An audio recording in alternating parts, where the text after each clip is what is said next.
Right. Our next topic is ledger. Heading పెట్టినాను, ledgers.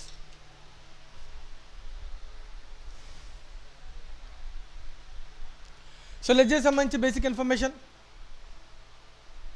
So what is the ledger? First of all, what is the ledger? So ledger is a secondary book which contains all types of accounts. అవునా కదా? So ఏంటన్నా all types of accounts అంటే accounts categories ఏముంటాయన్న? Accounting ప్రాసెస్లో మనం నేర్చుకున్నాం కదా, accounts categories ఏముంటాయి? Right, very good. Personal, real, nominal. So all categories of accounts will be recorded in the ledger. So that's what is called secondary book. So why it is called secondary book? So the primary book is journal. Once the transactions are entered in journal, it will be recorded in ledger. Right? Now question. Journal ledger ఒకసారి జరుగుతాయా లేదా at a time జరుగుతాయా, లేదంటే journal జరిగాక ledger జరుగుతుందా? Journal జరిగాక ledger జరుగుతుందా? Right అన్న. నాట్ ఇన్ కంప్యూటర్, జనరల్ సెన్స్లో కూడా నువ్వు. సో బోత్, జాగ్రత్తగా విన్నాను, both journal and ledger are recorded simultaneously. So ఒక రోజు తర్వాత, 2 రోజుల తర్వాత, వారం తర్వాత కుదరదు. నాకు ఏ రోజు ఒకరోజు ఎంట్రీ రాసిందంటే అదే రోజు ఎంట్రీని తీసుకెళ్ళి మనం ఏం చేయాలి? లెడ్జర్లో ఆ అకౌంట్లో ఏది డెబిట్ అకౌంట్ డెబిట్లో, క్రెడిట్ అకౌంట్ క్రెడిట్లో ఏం చేయాలి? ట్రాన్సాక్షన్ ఎంటర్ చేసేయాలి. రైట్ అన్న. సో ఖచ్చితంగా 2 ఒకేసారి జరగాలన్న. అందుకని జర్నల్లో ఒకసారి, లెడ్జర్లో ఒకసారి జరుగుతుంది. జనరల్ అజంప్షన్ జరగదు అలా. ఒకవేళ నిజంగా అదే జరిగితే అది ఒక ఎర్రర్ అయిపోద్ది. జర్నల్లో రాసి లెడ్జర్లో రాయడం మర్చిపోవడం కూడా ఏంటది ఎర్రర్ అయిపోతున్నాను. ఓకేనా? బట్ జనరల్గా కూడా ఏం జరుగుతుంది? సో 2 సైమిల్టేనియస్గా జరుగుతాయి. రైట్. ఇంకా నెక్స్ట్ పాయింట్, ట్రాన్సాక్షన్స్ నాన్న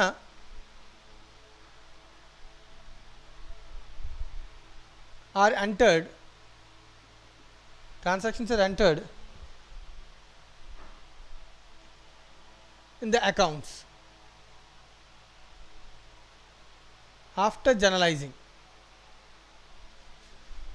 is known as, దాన్ని ఏమంటానన్న? సో జర్నల్ చేశాక అకౌంట్స్ తీసుకొచ్చి, ట్రాన్సాక్షన్లో ఉన్నటువంటి అకౌంట్స్ని తీసుకొచ్చి రికార్డ్ చేయడానికి ఏమంటాం? పోస్టింగ్ అంటాం. సో లెడ్జర్లో రికార్డ్ చేయడానికి ఏమంటుందని? Simple, the transactions recording in the ledger is known as posting. After journal the transactions record in the ledger కదా. సైమిల్టేనియస్గా సరిపోతుంది. ముందు జర్నల్ రాసిన తర్వాత ఏం చేస్తాం? లెడ్జర్లో రాస్తాం. సో రాయడాన్ని మనం ఏమంటాం? పోస్టింగ్ అని అంటున్నాం. రాయడాన్ని ఏమంటాం మనం? పోస్టింగ్ అని అంటాం. నెక్స్ట్, ఆ లెడ్జర్లో ఇందాక అనుకున్నాం ఆల్ టైప్స్ ఆఫ్ అకౌంట్స్ ఉంటాయి అని కదా. ఇక్కడ దీనిలో లెడ్జర్లో ఇక్కడ ఇంపార్టెంట్ పాయింట్ అన్న, ఇక్కడ ఇది ఉండే అన్ని కూడా ఏంటన్నా? అకౌంట్స్ కదా. సో అకౌంట్ యొక్క ఫార్మాట్ ఏంటి అంటే, మనం ఆల్రెడీ బేసిక్ అకౌంటింగ్ ప్రాసెస్లో మనం నేర్చుకున్నాం. Every item of a transaction is known as account. Account is a tea shape format. Account is a tea shape అంటే లెడ్జర్ బుక్లో ఉండే ప్రతి అకౌంట్ కూడా ఏ షేప్లో ఉంటుంది? టీ షేప్ ఉంటుందని. అవునా కదా? మనం నేర్చుకున్నది పాయింట్. రైట్. టీ షేప్ ఫామ్లో డెబిట్ అంటే ఏంటన్నా? డెబిట్ సైడ్ అంటే లెఫ్ట్ సైడ్. రైట్. అండ్ అదే క్రెడిట్ సైడ్ అంటే రైట్ సైడ్ కదా. ఇదంతా బాగానే ఉంది. సో డెబిట్ సైడ్ అంటే లెఫ్ట్ సైడ్, క్రెడిట్ సైడ్ అంటే రైట్ సైడ్, ఇదంతా కూడా బాగానే ఉంది. ఇంపార్టెంట్ విషయం ఇక్కడ, లెడ్జర్లో each account in a ledger is to be balanced కదా. ప్రతి లెడ్జర్ని కూడా మనం ఏం చేయాలన్నా? బ్యాలెన్స్ చేయాలి. జనరల్గా బ్యాలెన్స్ ఎప్పుడు చేస్తానన్నా? Generally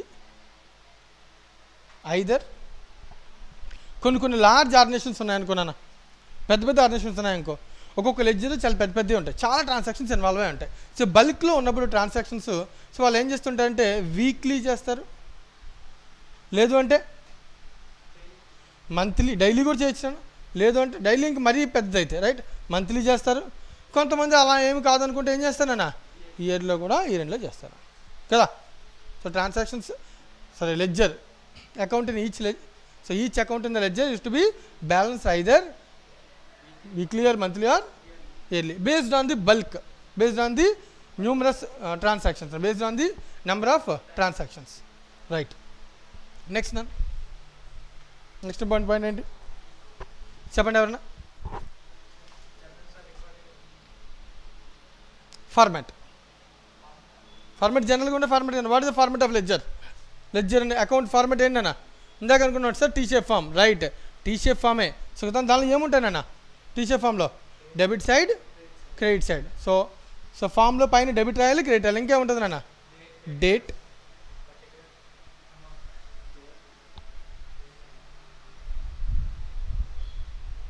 right particulars. సో జర్నల్లో ఎక్కడి నుంచి వచ్చిందో జర్నల్ ఫోలియో నెంబర్, అలాగే అమౌంట్.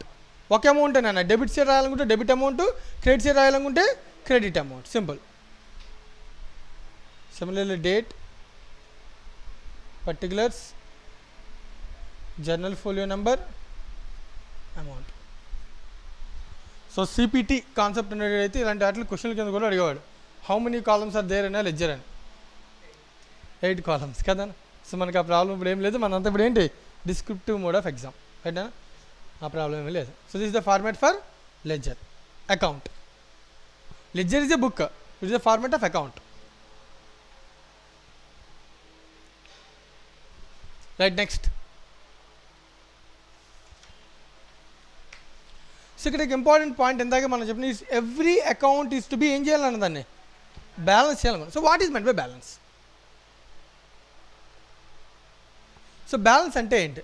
సో బ్యాలెన్సెస్లో కేసెస్ అని if debit side is more than credit side, అకౌంట్లో debit side, if the debit side of an account is more than the credit side, దాన్ని ఏమంటున్నారు అప్పుడు మనం దీన్ని ఏ బ్యాలెన్స్ అంటాం దీన్ని? డెబిట్ బ్యాలెన్స్ అని అంటాను. దీన్ని మనం ఏమంటాం? డెబిట్ బ్యాలెన్స్ అంటాం. If the debit side is more than the credit side, debit side total is more than the credit side, then the balance is known as debit balance. Similarly ఇక్కడ ఇంకొక point కూడా observe చేయొచ్చు, if reverse కూడా జాగ్రత్తగా observe చేయాలని, if the credit side is more than the debit side. So ఒక అకౌంట్లో credit side transfer total చేసాం, డెబిట్ సైడ్ టోటల్ చేసాం, credit side total is more than the debit side total, then it is known as credit balance.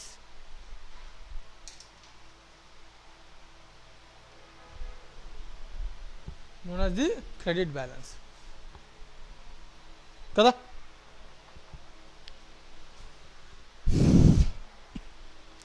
So ఇవి basic things అన్న మనం so లెడ్జర్లో గుర్తుపెట్టుకోవాల్సినటువంటి విషయాలు, వీటిని ఉపయోగించుకుని మనం లెడ్జర్స్ని ప్రిపేర్ చేయాలి, అకౌంట్స్ని ప్రిపేర్ చేయాలి, రైట్. సో నోట్ చేయండి, వీటిలో ఎవరికైనా ఏమైనా డౌట్ ఉంటే అడగండి, లేకపోతే మనం ఒక లెడ్జర్ మీద ఒక సమ్ సాల్వ్ చేద్దాం, right. So last and final ఇంకొక పాయింట్ కూడా మనం యాడ్ చేద్దాం అన్న పాయింట్, సేమ్ అన్న పాయింట్. సో మన అకౌంట్స్లో if it is a nominal account, so మన లెడ్జర్లో ఉన్నటువంటి అకౌంట్స్ అన్నింటిలో నామినల్ అకౌంట్స్ ఉంటే వాటిని ఫైనల్గా ఎక్కడికి ట్రాన్స్ఫర్ చేయాలన్న? So all the nominal accounts are finally transfer to either trading or P&L account. So P&L అకౌంట్కి ట్రాన్స్ఫర్ చేస్తానన్న. క్లోజింగ్ నన్ను మాట్లాడేది దేని గురించి అన్న? క్లోజింగ్. సో ఒక లెడ్జర్ని బ్యాలెన్స్ చేస్తాం, ఐదర్ డెబిట్ బ్యాలెన్స్ ఉండొచ్చు, క్రెడిట్ బ్యాలెన్స్ ఉండొచ్చు. అవి నామినల్ అకౌంట్స్ అయితే, లైక్ నామినల్ అకౌంట్స్ అంటే ఇన్కమ్స్ అండ్ ఎక్స్పెన్సెస్ అయితే కనుక అవి ఎక్కడికి వెళ్తానన్నా? ట్రేడింగ్ P&Lకి ట్రాన్స్ఫర్ అవుతాయన్న. ఒకవేళ అవే లెడ్జర్స్, అవే అకౌంట్స్ కానీ ఐదర్ రియల్ కానీ ఆర్ పర్సనల్ అకౌంట్స్ కానీ అయితే కనుక వాటి యొక్క బ్యాలెన్స్ అల్టిమేట్గా ఎక్కడికి వెళ్తుందన్న? Are shown in balance sheet. So that means balance షీట్లో షో చేస్తే ఏమవుతుందన్న? Transfer to next year. So next year business is always starts with balance sheet of the company for the end, for the year end కదా. సో అదే విషయం మనం జాగ్రత్తగా చూసుకోవాలి, రైట్. సో ఇది ఒక ఇంపార్టెంట్ పాయింట్ నా సో లెడ్జర్ సంబంధించి. సో ఈ నాలెడ్జ్, ఇది ఒక బేసిక్ నాలెడ్జ్ మాత్రమే. వీటిని ఉపయోగించి అసలు పోస్టింగ్ ఎలా చేస్తాం, ఏదైతే ఫార్మేట్ మనం నేర్చుకున్నామో ఈ ఫార్మేట్లో పోస్టింగ్ ఎలా చేయాలనేది చూద్దాం నా, రైట్. ఒక సమ్ సాల్వ్ చేద్దానన్న. మన ఇన్స్టిట్యూట్ మెటీరియల్, స్టడీ మెటీరియల్లో లెడ్జర్కి సంబంధించి అసలు యాక్చువల్గా లెడ్జర్ అనేది పెద్ద విషయం ఏమి కాదు. సో అది మీరు సాల్వ్ ఈజీగా చేయొచ్చు. లైక్ జర్నల్లో డెబిట్ ఉంటే లెడ్జర్లో ఏం చేయాలన్నా? డెబిట్ సైడ్ రాయాలి. జర్నల్లో క్రెడిట్ ఉంటే లెడ్జర్లో ఏం చేయాలన్నా క్రెడిట్ సైడ్ సింపుల్, అంతే కదా కదా. కానీ అది మనకు చూడడానికి అంత ఈజీగా అనిపిస్తుంది కదా. సో కొంచెం ఒక క్రిటికల్ అన్ను ఒక గుడ్ సమ్ సాల్వ్ చేద్దామన్న. That is illustration number 3 in ledger institute study material. Illustration number 3 in study material. Let us solve the illustration number 3 in study material. Solve చేద్దామా?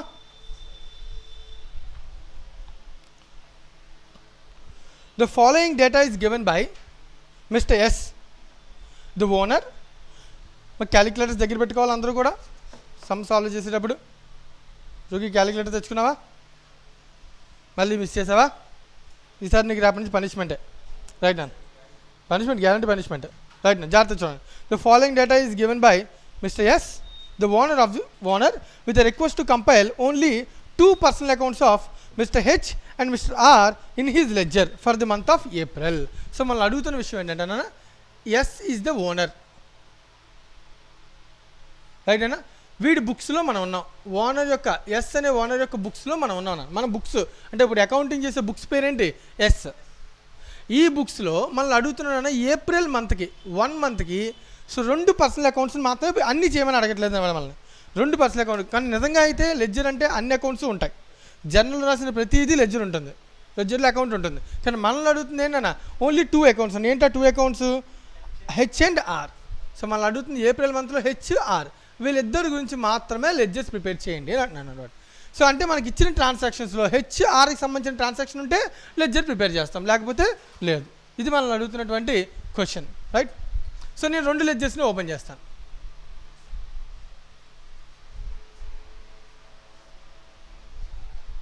స్పేస్ ప్రాబ్లం ఉందా?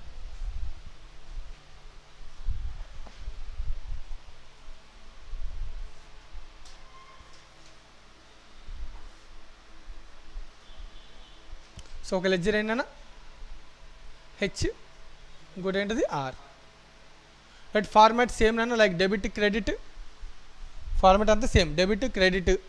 అలాగే date, particulars, journal folio number, amount debit side. అలాగే credit side కూడా date, particulars, journal folio number and amount.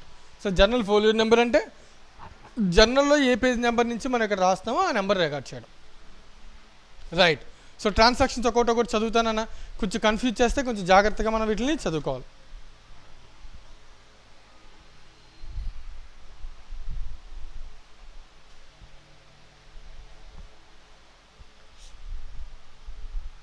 Right. Point number 1, ఇవంతా కూడా April మంత్కి సంబంధించినటువంటి transactions అన్నాను.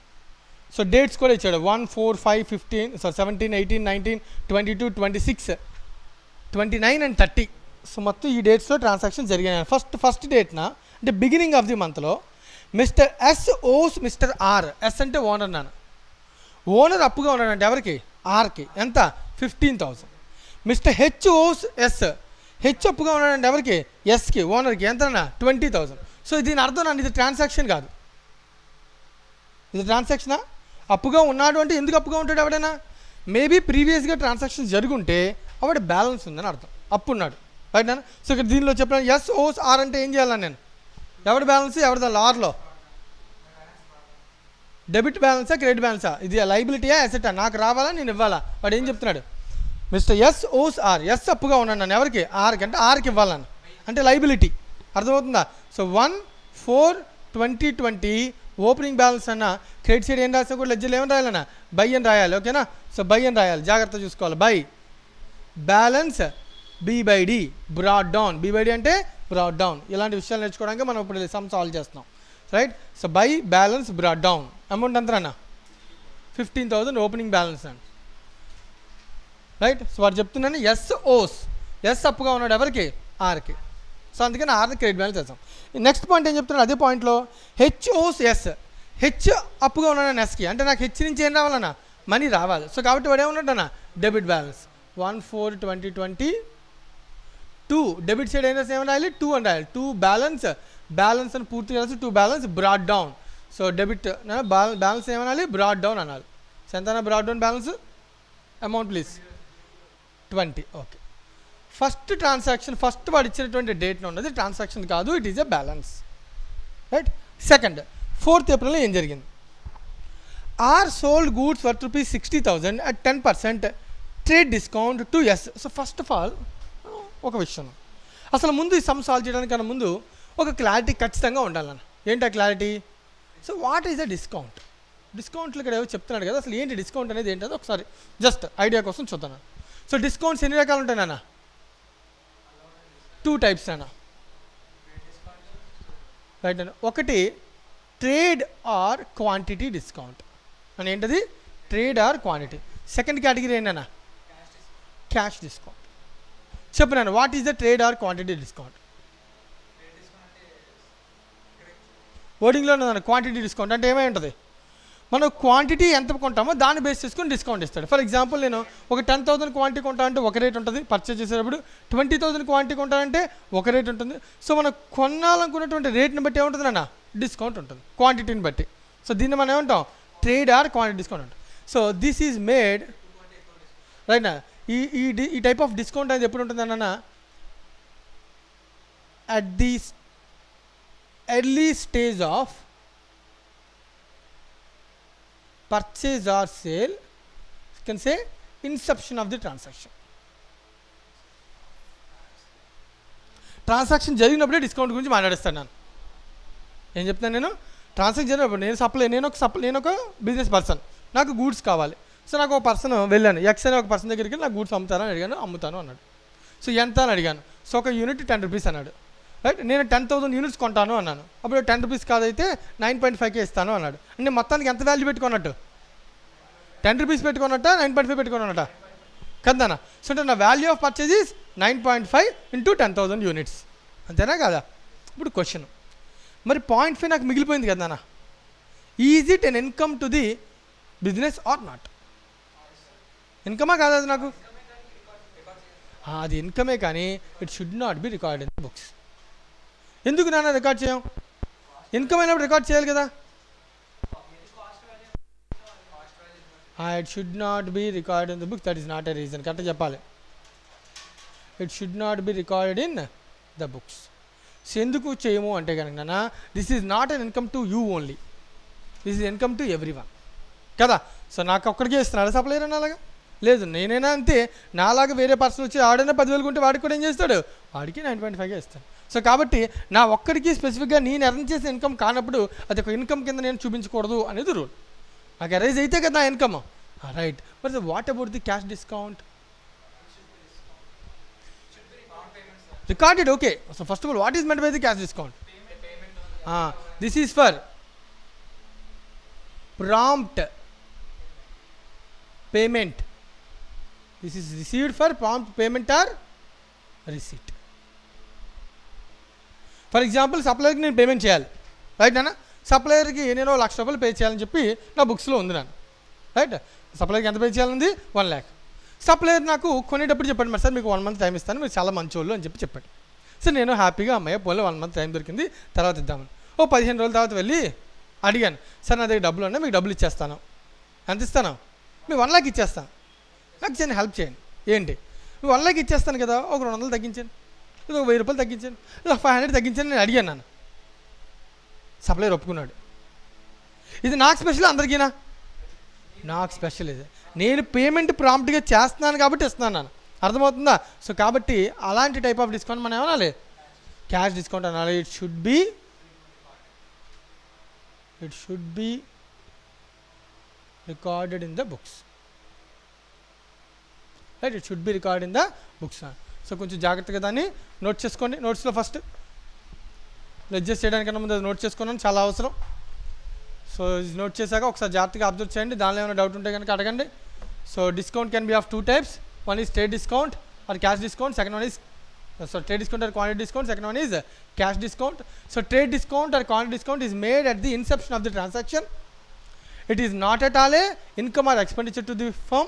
So that's why it is not to be recorded in the books. Discount గురించి మాట్లాడతాను, transaction గురించి కాదు. Discount not to be recorded in the books. Transaction will be recorded in the books. In the same way, cash discount కూడా నాన్న, it is received or paid for the purpose of prompt payment or receipt. The discount arises because of prompt payment or receipt. Right? it should be recorded in the books. It is an income to the firm. It should be recorded in the books.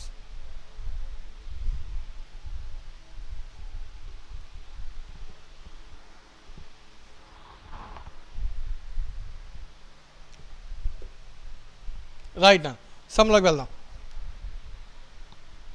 So ఇప్పుడు point number 2లో అంటే like 4th ఏప్రిల్లో వారు చెప్తున్న transaction, mister R sold goods worth rupees 60,000 at 10% trade discount to S. అన్న ఇక్కడ are ఎస్కి sale చేశాను నాన్న. మనం ఎవరి బుక్స్లో ఉన్నాం? ఎస్ బుక్స్లో ఉన్నానన్న. ఆర్ ఎస్కి సేల్ చేస్తే ఎస్కి ఏమవుతుంది? అది పర్చేజ్ అవుతుందన్న. సో ఎస్ బుక్స్లో మనం పర్చేజ్కి ఎంట్రీ రాయాలన్న. సో ఇప్పుడు క్వశ్చన్ ఏంటంటే పర్చేజ్కి ఎంట్రీ రాస్తానే బాగానే ఉంది. So what is the value of the goods అని అడిగితే సేమ్ చెప్తాను, 60,000 కాదు, 10% డిస్కౌంట్ అంటే నా వాల్యూ ఎంతనా 54,000. సో మరి సార్ 6,000 డిస్కౌంట్ వచ్చింది కదా ఇన్కమ్ అని రాయను. ఎందుకని? It's a trade discount, right. So entry ఏంటంటే పర్చేజ్ చేస్తే పర్చేజెస్ టు ఆర్ ఎక్కడి నుంచి కొన్నాం? ఆర్ నుంచి. సో ఆర్ అకౌంట్ని క్రెడిట్ చేస్తామా డెబిట్ చేస్తామా? క్రెడిట్. సో బై పర్చేజెస్ బ్రాకెట్లో calculation 60,000 minus 10% discount. So value is 54,000. So date 4th April. So transaction record చేస్తాను. It is a transaction related to R. So కాబట్టి ఆర్ బుక్స్లో మాత్రమే వెళ్ళిందాను. సార్ ఇంకొక లెడ్జర్ కూడా ఉంటుంది కదా, ఏ లెడ్జర్? పర్చేజ్ అకౌంట్లో కూడా రాస్తున్నాను, మనల్ని అడగలేదు కాబట్టి ఇక్కడ ఈ సమ్లో సాల్వ్ చేయట్లేదు. కానీ లెడ్జర్ అయితే పర్చేజ్ అకౌంట్ కూడా వెళ్ళిపోద్ది, డెబిట్ వెళ్ళిపోతుంది, right. So next transaction 5th April, mister S sold to mister H. So S is the owner నాన్న కదా. S sold to H goods price of at 30,000. 30,000కి సేల్ చేశాను నాన్న. ఎవరికి? హెచ్కి entry, H to sales. Credit sale కిందనా H account debit to sales. So H అకౌంట్లో debit sale రాస్తున్నాం. సో టు సేల్స్ అని రాస్తాం. అంటే ఏదైతే ట్రాన్సాక్షన్లో జనరల్ ఎంట్రీలో క్రెడిట్ ఉంటుందో దాని రెఫరెన్స్ ఇవ్వాలి డెబిట్లో. ఎవరి అకౌంట్లో పోస్ట్ చేయాలి? నువ్వు ఎవరినైతే డెబిట్ చేస్తావో వాళ్ళ డెబిట్ సేల్ రాయాలి. For example H account debit అన్నాం, సరే హెచ్ అకౌంట్లో డెబిట్ సేల్ రాయాలి. ఎందుకు డెబిట్ చేస్తున్నావు? రీజన్. అప్పుడు వెంటనే ఏం చేయాలి? దాన్ని సేల్ అని రాస్తున్నాం. సో ఇక్కడ రాసేదంతా ఏంటన్నా రీజన్, రెఫరెన్స్. సో లెడ్జర్లో రాసేదేంటి? రెఫరెన్స్. హెచ్ అకౌంట్ని డెబిట్ సేల్ రాస్తాం అంటే హెచ్ అకౌంట్ ఏమైనట్టు? డెబిట్ అయినట్టు, రైట్. ఇక్కడ రాసేదేంటి? Reference. Remember that point. So debit side ఏం రాసిన ఏమని రాయాలి? 2 అని రాయాలి, రైట్ అన్న. 2 సేల్స్ అకౌంట్ అమౌంట్ ఎంతనా? 30,000. Okay, done. Transaction completed. అలాగే ఇది ఇంకొక లెడ్జర్ ఎక్కడికి వెళ్తుందన్న? సేల్స్ లెడ్జర్లో కూడా పోస్ట్ అవుతుంది. కానీ మన క్వశ్చన్లో సేల్స్ లెడ్జర్ గురించి అడగలేదు, రైట్. Next 5th over. ఇది ఏంటో ఏ డేట్ ఏంటనేది 5th April కదా. 5th April over. Next 17th, record a purchase of 25,000 net from R which was sold to H at a profit of 15,000. Okay, record a purchase of 25,000 net from R. R నుంచి 25,000 goods కొన్నామన్నాను, మళ్ళీ purchase. Okay, కొని అదే goods ఎవరికి అమ్మేసాం? Which was sold to H at a profit of 15. అంటే ఎంత కమ్మినట్టు? 40,000. సో కామన్ సెన్స్ అప్లై చేయొచ్చు. సో మళ్ళీ రాద్దాం నా డేట్ ఎప్పుడు నాని? సరే 17th 17th April by purchases. So నేను కొన్న వాల్యూ ఎంతనా? 25. సార్ నెట్ అంటే ఉద్దేశం ఏమైంటుంది నాన్న? After trade discount. ఎందుకంటే ఇందాక చూడు పర్చేజ్లో ట్రేడ్ డిస్కౌంట్ ఉందా? సో ట్రేడ్ డిస్కౌంట్ తర్వాత వాల్యూ నువ్వు మళ్ళీ చేస్తావేమో ఇంక వద్దు అని చెప్తున్నాడు, రైట్ అన్న. So 25,000 is purchase cost. Purchases to R. R account credit చేస్తాం కాబట్టి ఆర్ అకౌంట్ క్రెడిట్ సైడ్ రాసాం. బై పర్చేజ్ అని ఎందుకు రాసాం? Purchase is the reference, right అన్న. 25,000. అప్పుడు క్వశ్చన్ వెంటనే ఈ 25,000 ఎవరికి సేల్ చేసాం? హెచ్కి, right. 2 sales 17th April. So ఎంత అంటే 25,000 ప్లస్ 15,000 ప్రాఫిట్కి అమ్మాము నాన్న. అంటే ఎంత కమ్మినట్టు? 40,000కి సేల్ చేసినట్టు. సో ఏ లెడ్జర్లో డెబిట్ చేసాం? హెచ్ అకౌంట్లో. ఎందుకంటే ట్రాన్సాక్షన్ జనరల్లో హెచ్ ఏమైంది? డెబిట్ అయింది. సో అందుకని డెబిట్ సైడ్ రాసాం. రెఫరెన్స్ కోసం 2 సేల్స్ అని రాస్తున్నాం, ఓవర్. నెక్స్ట్ ట్రాన్సాక్షన్ 17th అయిపోయిందని. 18, mister S rejected 10% of R's goods of 4th April. 4th Aprilలో ఎంత గూడ్స్ కొన్నాను అన్నవాడు? 54,000 కింద ట్రేడ్ డిస్కౌంట్ వాల్యూ. ఆ 54,000లో ఎంత పర్సెంట్ ఆఫ్ గూడ్స్ ఏం చేశాడంట? 10% రిజెక్ట్ చేశాడన్న. అంటే 54లో 10% అంటే ఎంతైనా 5,400 రిటర్న్ చేశాను నన్ను. గూడ్స్ రిటర్న్ చేస్తే ఎంట్రీ పర్చేజ్ రిటర్న్స్ డెబిటే కదా. మన లాస్ట్ టైం కూడా మిస్టేక్ చెప్పాం. పర్చేజ్ డెబిట్ నాన్న, పర్చేజ్ రిటర్న్ ఏమవుతుంది? క్రెడిట్ నాన్న. సో డెబిట్ ఏంటి? ఆర్. ఆర్ డెబిట్ నాన్న. అక్కడేమో పర్చేస్ కూడా క్రియేట్ చేస్తాం, ఇది తగ్గిపోవాలి కాబట్టి ఏం చేయాలి, డెబిట్ చేయాలి, common sense right. So date ఏంటన్నా 18th April to purchase returns. Last time కూడా అలాగే మిస్టేక్ చెప్పేస్తే జాగ్రత్త. So purchase return is a credit balance right అన్నా. ఆర్ టు పర్చేజ్ రిటర్న్స్ ఎంతనా 5400, 10% ఆఫ్ ది వాల్యూ కదన్నా. 54,000 4th April కొన్న గూడ్స్ మీద 10% రిటర్న్ అన్నాడు. సో రాసాం రైట్. నెక్స్ట్ పర్చేజ్ రిటర్న్ అయిపోయింది. నెక్స్ట్ ఏంటి 19th mister S issued a cash memo of 10,000 rupees to Mr. H, who came personally for this consignment of goods urgently needed by him. అంటే ఏం జరిగినట్టు, and mister S issued a cash memo అంటే అర్థం cash bill ఇచ్చాడు అంటే డబ్బులు కట్టాడు. అయితే cash memo for 10,000 to mister H, who came personally for this consignment urgently need by him. వచ్చాడు నాన్న గూడ్స్ కావాలి అర్జెంట్ కంగారు పడిపోతున్నాడు, వాడు గూడ్స్ ఇచ్చేసాం, క్యాష్ మెమో రైజ్ చేసాం, డబ్బులు ఇచ్చాడు వెళ్ళిపోయాడు అంతే. అంటే ఈ ఎంట్రీ ఏంటి దీనికి, జనరల్గా సేల్ ఇది ట్రాన్సాక్షన్. ఏంటి ట్రాన్సాక్షన్ ఏంటి, cash account debit to sales. దీనిలో అసలు హెచ్ ఉన్నాడా, లేడు ఎంట్రీలో. సో కాబట్టి ఇక్కడ రికార్డింగ్ చెయ్యం right. Next this transaction not to be record in the books. Next అన్న 22nd mister H cleared half of his total dues అన్నాడు. అసలు ముందు హెచ్ అకౌంట్లో టోటల్ డ్యూస్ ఎంత, ఇంకా ఇక్కడే ఉన్నాయి. What are the total dues 1 lakh. 40 30 + 20 ఎంత 70 sorry 90. The total dues of H is 90. నాకు రావాలి నాన్న. సో దీనిలో వాడు ఏం చేశాడంట హాఫ్ అంటే ఎంతనా 45,000కి సెటిల్మెంట్ ఏదో చెప్తున్నాను. ఏం సెటిల్మెంట్ చెప్తున్నాడో చూద్దాను. Mister H cleared half of his total dues to S enjoying 0.5%, 1/2% అంటే 0.5% cash discount on payment received. 20,000 was by cheque. So ముందు ఒకటికి డిస్కౌంట్ ఇస్తున్నాము అంటే మనకి ఆ డిస్కౌంట్ వాడికి నాన్న జాగ్రత్తగా చెప్తాను, మనకి రావాల్సిన అమౌంట్ రావట్లేదు అంటే మనకి ఏంటది లాసే కదా. దీనిలోంచి డిస్కౌంట్ 0.5% అని అంటే ఎంత 0.5% క్యాలిక్యులేట్ చేయి. 1% 4,500, 0.5% అంటే 2,250 అంతేనా 0.5% రైట్. 45,000 into 0.5% 2,250 కరెక్టే కదా. 0.5% కదా 225 సారీ 225 రూపీస్. 2,250 ఎందుకు కాదు 10% అయితే 4,500, 5% కాదు 0.5% రైట్ 225 రూపీస్. సో ఇప్పుడు క్వశ్చన్ అంటే మనకి పేమెంట్ ఎంత రిసీవ్ అవుతుందండి దీనిలో 44 అంతేనా. The amount to be received is 44,775 clear. అప్పుడు క్వశ్చన్ ఏంటంటే ఈ 44,775లో క్యాష్ రూపంలో ఎంత వస్తుంది, బ్యాంక్ రూపంలో ఎంత వస్తుంది, చెక్ ఎంత వచ్చింది అన్నాడు 20, రిమైనింగ్ క్యాష్ ఎంత. ఇది క్లారిటీగా ట్రాన్సాక్షన్ యొక్క మీనింగ్ నాన్న రైట్. ఇప్పుడు దీనిలో హాఫ్కి మనం క్రెడిట్ సైడ్ డేట్ ఎప్పుడు నాన్న జాగ్రత్తగా నేను ఎలా రాస్తున్నాను క్రెడిట్ సైడ్. దీనికి సెటిల్మెంట్ కాబట్టి డెబిట్ సైడ్కి సెటిల్మెంట్, క్రెడిట్ సైడ్ రాస్తున్నాం. ఎంట్రీ ఆలోచించి అదే వద్దాను. ఫస్ట్ నాకు డిస్కౌంట్ వచ్చిందన్న, నేను డిస్కౌంట్ ఇచ్చాను, it is allowed loss. Discount allowed debit నాన్న, కానీ మనం మాట్లాడేది హెచ్ అకౌంట్ కాబట్టి ఇదేంటన్నా క్రెడిట్ బై డిస్కౌంట్ అలౌడ్. ఎంత డిస్కౌంట్ 225. అలాగే నాకు చెక్ రూపంలో డబ్బులు వచ్చాయన్న బై బ్యాంక్ అకౌంట్. చెక్ వస్తే ఏమని వస్తాం బ్యాంక్. సో బ్యాంక్ అకౌంట్ ఎంత వచ్చిందని చెక్ 20,000. మిగిలిందంతా settlement by cash. So by cash account ఎంతనా. సో అబ్జర్వ్ చేస్తే వీటి యొక్క టోటల్ ఎంత అవుతుంది నాన్న 45 ఏళ్ళకి సెటిల్మెంట్ జరిగింది. సో పేమెంట్లోంచి వచ్చింది కాబట్టి discount should be record in the books because it is a cash discount, it is not a trade discount. So cash వచ్చింది క్యాష్, బ్యాంక్ వచ్చింది బ్యాంకు రాసాము అయిపోయింది. ఇవి 3 లెడ్జెస్లో కూడా ఏమవుతాయన్నా డెబిట్ అవుతాయి. ఈ 3 లెడ్జెస్ కూడా ఓపెన్ చేస్తాం, వాటిలో కూడా ఏమవుతుంది డెబిట్ అవుద్ది. మన క్వశ్చన్లో అడగలేదు, మనం అడిగింది ఏంటి కేవలం హెచ్. సెకండ్ హెచ్ అకౌంట్ మాత్రమే మనం రికార్డ్ చేస్తాం. నెక్స్ట్ వన్ 26th ఆర్ గురించి మాట్లాడుతున్నారు sir. R's total dues less 10,000 held back. So first total dues ఎంత. సో ఇక్కడ టోటల్ చేయనా క్యాలిక్యులేటర్లో 54 + 25 + 15 40 + 54 94 - 5,400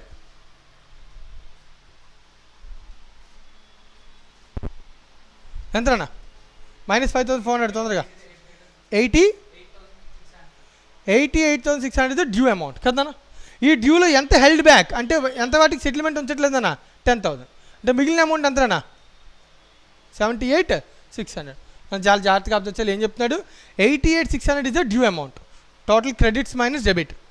అంటే ఇది మనకి పే చేయాల్సిన అమౌంట్. ఇది ఈ పేమెంట్లో ఎంత పేమెంట్కి ఇప్పుడు సెటిల్మెంట్ మాట్లాడలేదంట, 10,000 హెల్డ్ బ్యాక్ అంటే పక్కన పెడుతున్నాడు. అది తీసేస్తే మిగిలిన సెటిల్మెంట్ ఎంత. ఇప్పుడు ఆర్కి పే చేయాలా లేదా అమౌంట్ దాని గురించి ఏం చెప్తున్నాడు.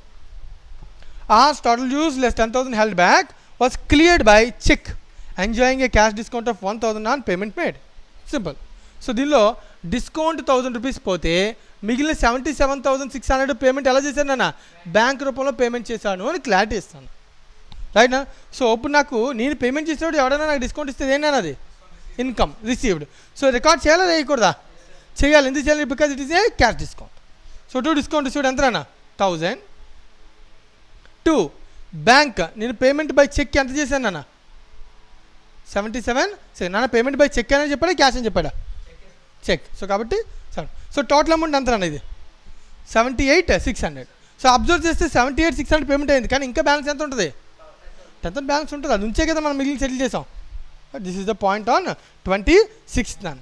So last and final 29th close H account. H account close చేయడానికి హెచ్ అకౌంట్ బ్యాలెన్స్ ఎంత ఉందన్న 90లో 50%, 45 అయిపోయింది. ఇంకెంత పెండింగ్ ఉంది 45. Close H account to record the fact that all but 5,000 was cleared by him by cheque because he was declared insolvency. అంటే bankrupt means insolvent. So మొత్తానికి వీటి దగ్గర నుంచి డబ్బులు వచ్చాయా అంటే డేట్ ఎప్పుడు నాన్న 29th కదా. So 29th April. So 29th ఏప్రిల్లో మిగిలిన 45,000లో ఎంత అమౌంట్ రాలేదని చెప్తున్నాను నాన్న. సో రాకపోతే దాన్ని ఏమంటాం మనం, మనం ఇస్తే డిస్కౌంట్, వాడు తీసుకుంటే డిస్కౌంట్ కాదు, బ్యాడ్ డెట్. రైట్ నాన్న. సో మనం ఇస్తే డిస్కౌంట్, వాడు తీసుకుంటే నాన్న bad debt. So bad debts 5,000 నాన్న. బ్యాడ్ డెట్స్ ఏంటి 5,000. రైట్. రిమైనింగ్ ఏంటి నాన్న, రిమైనింగ్ రిసీట్ బై క్యాషా చెక్కా, చెక్కా. సో మెన్షన్ చేశాడా. సో బై బ్యాంక్ అకౌంట్ ఎంత రిమైనింగ్ 45,000 కదా. సో బ్యాలెన్స్ మిగిలింది. సో టోటల్ ఎంత చూడండి బోత్ సైడ్స్ 90. సో ఇంకేమైనా మిగులుద్దా వీడి అకౌంట్, మిగిలిన అంతా సెటిల్మెంట్ అయిపోయింది. వాడే చెప్పేసి టోటల్ ఈజ్ సెటిల్డ్ అని. Right. Next one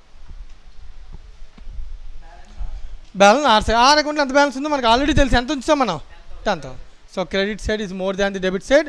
credit side total తీసుకొస్తాం. ఎంత total 50, 40, 94. So 94,000 minus all these transactions, you will get a balance. To balance B by D, sorry, ఏమనాలని C by D, carried down అనాలని. So ఎంత carried down 10,000.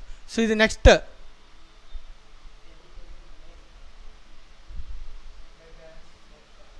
Right అన్న. ఇది ఈ మంత్కి సంబంధించిన బ్యాలెన్స్ అన్న. ఇది నెక్స్ట్ మంత్కి ట్రాన్స్ఫర్ అవుతుంది కదా. So first May. So by balance brought down ఈ 10,000 నెక్స్ట్ మేకి ఓపెనింగ్ బ్యాలెన్స్ అవుతున్నాను. రైట్. సో నేను ఇందాక చెప్పాను credit is more than the debit, it has a credit balance. Final credit balance ఇక్కడ వచ్చిందని, ఇక్కడ రాసిందాన్ని బ్యాలెన్సే అంటాం, బట్ ఇది carried down, it will be transfer to next month. Right. So b by D is known as balance, not c by d. So b by D is known as balance. So ఫైనల్గా B by D at side రాసాం credit side. So కాబట్టి R has a credit balance liability. Right. H has no balance, it has been settled. Right. This is the question relating to ledger. Right. So ఒకసారి check చేసుకొని ఏమైనా doubts ఉన్నాయేమో, లేకపోతే next టాపిక్కి వెళ్దాం.